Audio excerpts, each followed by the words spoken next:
This podcast is brought to you by PodPro Australia. I am blown away by how many business owners do not know their numbers. Yep, I'm talking to you right now. Social media, Google, email marketing, systems, website traffic, and the endless content creation that comes with marketing. It's overwhelming, right? Say goodbye to endless stress and hello to clarity with the Meaningful Marketing Podcast.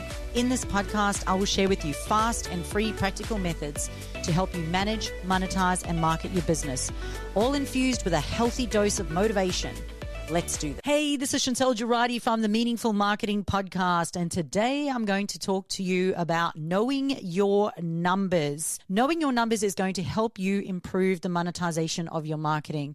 So what exactly am I talking about? Well, firstly, let me acknowledge that this is one of those yucky things that most business owners avoid looking at doing. And I am so incredibly grateful for the fact that when I first moved from South Africa to Australia, I literally had to count my pennies on everything that I was spending on, because when the money ran out, the money ran out.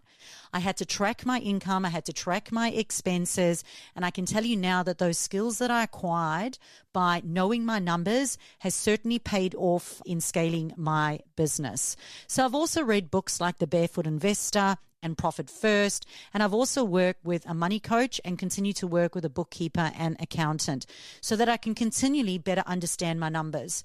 But what I find is there's so many business owners that even if they have the accountant or their bookkeeper, they stick their head in the sand and don't really want to know what is going on, and they don't really want to understand how everything works. And I can tell you right now that this skill will certainly help you to scale your business and improve your marketing. One big example of this for me was probably a couple years back now, maybe 2 years ago, where I was making more income, but my expenses were going up. And after reading the Profit First book, where it spoke about operating expenses being at 30%, it helped me to take action and remedy what was going on, so that in the next year, my income was up and my operating expenses were down to 30%. So even now, I say to my bookkeeper, hey, could you just let me know that my operating expenses are within the range that I need them to be within?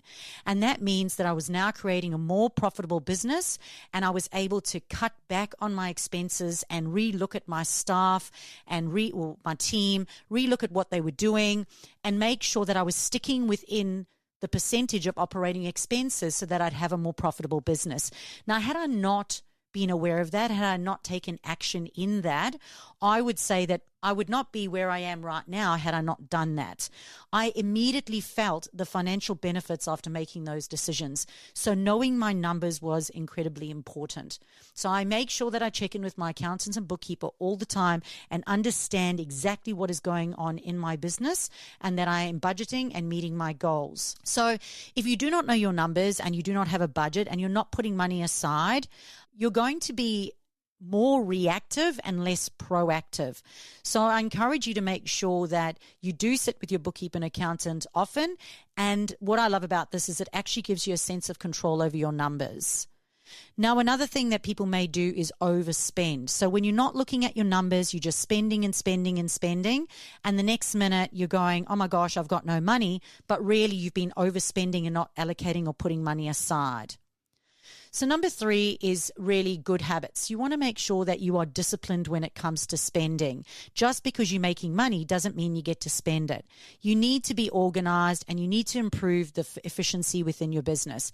You need to make sure that when you price your products or your offers, that you've done them thoughtfully and you've taken into account things like your software expenses or your time.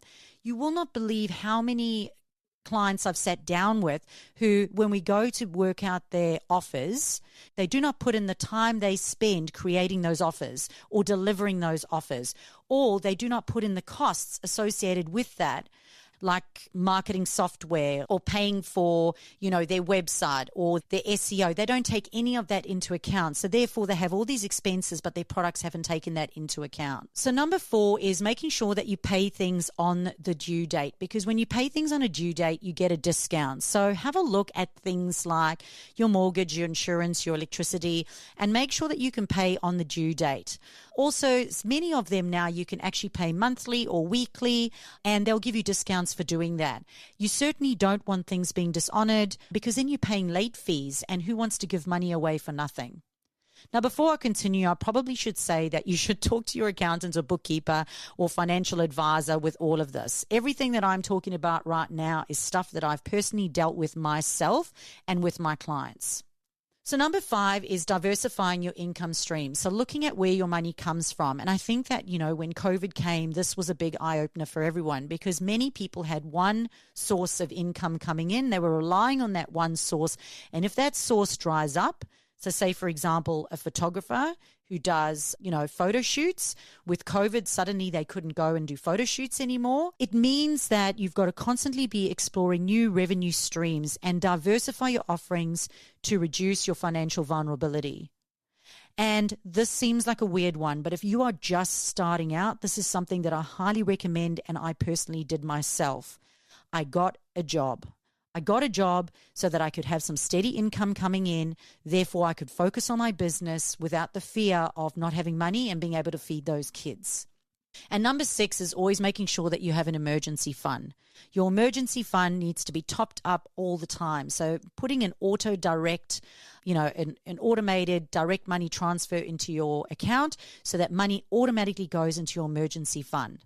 Making sure that in that emergency fund, you're still allocating funds for tax, holidays, hospitals, vet bills, anything that may come up suddenly, and making sure, please, that you never, ever, ever, ever, ever spend your tax money.